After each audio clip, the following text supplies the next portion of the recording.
بسم الله الرحمن الرحيم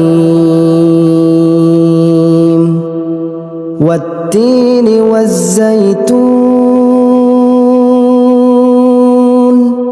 وطور سينين وهذا البلد الأمين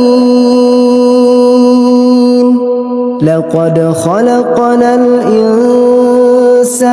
في أحسن تقويم ثم رددناه أسفل سافلين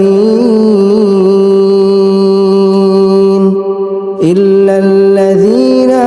آمنوا وعملوا الصالحات فلهم أجر غير ممنون فما يكذبك بعد بالدين أليس الله بأحكم الحاكمين